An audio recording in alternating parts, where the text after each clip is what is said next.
Há propostas mais à esquerda de uma agenda econômica que propõe para o próximo governo uma intervenção maior do Estado na economia.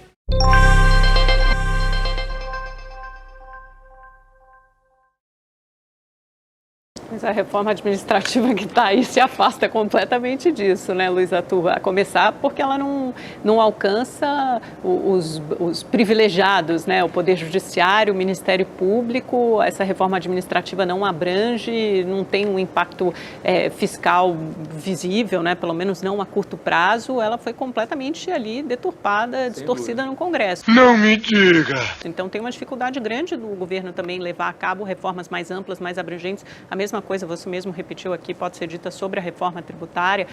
De qualquer forma, a minha pergunta é outra, Luísa.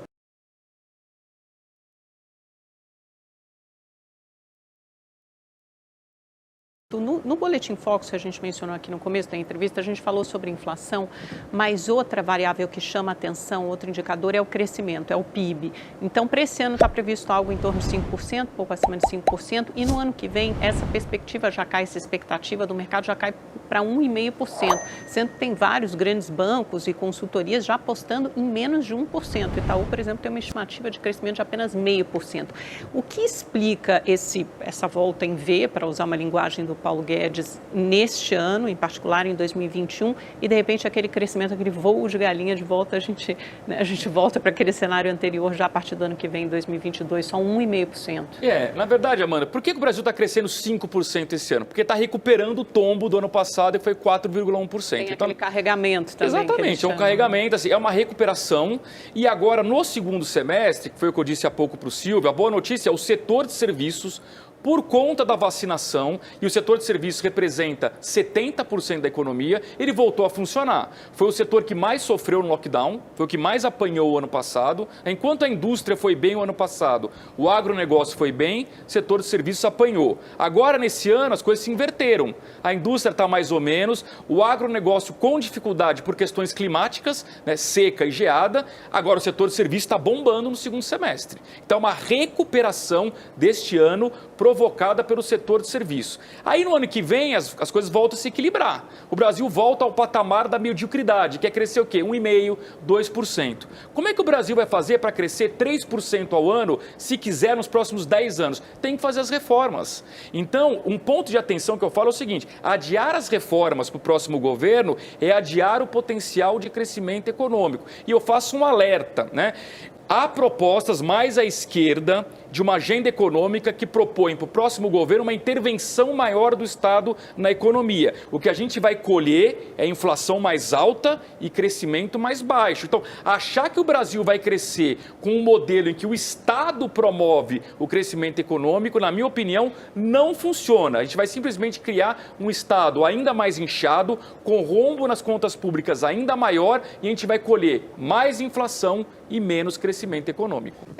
Luiz, acho que voltando a essa questão que o Constantino suscitou, mas agora dando nome aos bois, né? Está todo mundo discutindo essa história do Paulo Guedes e do Roberto Campos Neto terem os dois, cada um tem a sua offshore, o que é absolutamente legítimo, declarada a Receita, a Comissão de Ética Pública sabe, já julgou isso, está tudo certo. Agora o problema aqui é se pode haver ou não um conflito de interesse, porque afinal de contas são os autores aí das políticas responsáveis pela política monetária e econômica do país. Você tem uma discussão, por exemplo, teve na reforma do imposto de renda, se você cobraria uma alíquota ou não sobre os milionários ou bilionários que têm dinheiro em paraísos fiscais, ou então se você diminuiria a alíquota para quem decidisse repatriar esses recursos. Pode haver aí um conflito de interesses, nesse sentido merece ser investigado? Então vamos lá, Amanda.